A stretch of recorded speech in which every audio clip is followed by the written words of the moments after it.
Hi friends, இப்போ நம்ம சரக்கடி காசை பார்க்க போகிற சரக்கடி காசையில் இவங்க ஆனா ஊன்னா வட்ட மேசை மாநாடு மாதிரி கிளம்பிடுறாங்கடா அப்படிங்கிற மாதிரி இருக்குது. அதாவது டைனிங் டேபிள்லே உட்காந்து இதெல்லாம் இருக்கட்டும், என்ன பழி வாங்குறதுக்கு அவன் எதுக்கு உனக்கு ஒன்று பிளாக்மெயில் பண்ணுவோம் அப்படின்னு சொல்லிட்டு நம்ம மீனா கேட்க, இது ஒரு நல்ல கேள்வி, எல்லாரும் யோசித்தீங்க அப்படிங்கிற மாதிரி ஆச்சு. அதுவும் அண்ணாமலை யோசிக்க இவங்க கேட்கறது கரெக்டு தானே.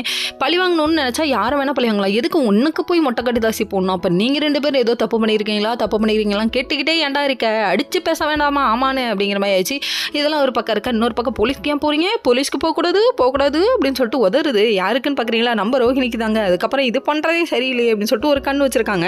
அதுக்கப்புறம் ஃபங்க்ஷனுக்கு என்னடா பண்ணலாம் அப்படின்னு சொல்லிட்டு மேலே நின்று கேட்டுட்டு இருக்காங்க. பசங்க 3 பேர் மொட்டை மாடியில் மீட்டிங் போட, அதுக்கப்புறம் ஆளுக்கு ஒரு வேலை செய்யணும்டா, சமைக்கிற டிபார்ட்மெண்ட் நான் எடுத்துக்கிறேன்னு ரவி சொல்கிறாங்க. அதாவது ட்ராவல் பண்ணி கொண்டு போய் இறக்குற டிபார்ட்மெண்ட்டை நான் எடுத்துக்கிறேன்னு சொல்கிறாங்க நம்ம முத்து. மனோஜ் நீ என்னடா செய்வேன்றா, எல்லாத்தையும் வேடிக்கை பார்க்குறேன், முடிஞ்சா திங்கிறேன் நாள் அப்படிங்கிறாரு. இதைத்தாண்டா உன்னால் பண்ண முடியும் அப்படின்னு சொல்லிட்டு கலாய்க்கிறாங்க.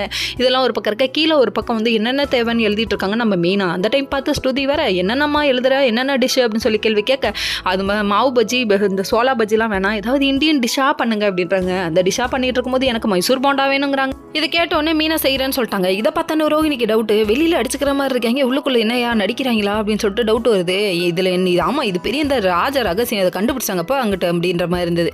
இதெல்லாம் ஒரு பக்கம் இருக்க. இன்னொரு பக்கம் வந்துட்டு திணறு முழிக்கிறாங்க மாட்டிக்கிட்டோமேன்னு சொல்லிட்டு. அதுக்கப்புறம் பார்த்தா ஃபங்க்ஷனுக்காக நம்ம ரவி ஒரு பக்கம் வந்துட்டு பர்ச்சேஸ்லாம் முடிச்சுட்டு கிளம்பி வந்துட்டு இருக்காரு. அந்த டைம் பார்த்தா அவங்க பாஸ் கூட வர, இது ஒரு பைத்தியமாடா, இது தெரியாமல் கூட கூட்டிகிட்டு சுத்துறேனேடா அப்படிங்கிற மாதிரி ஆச்சு.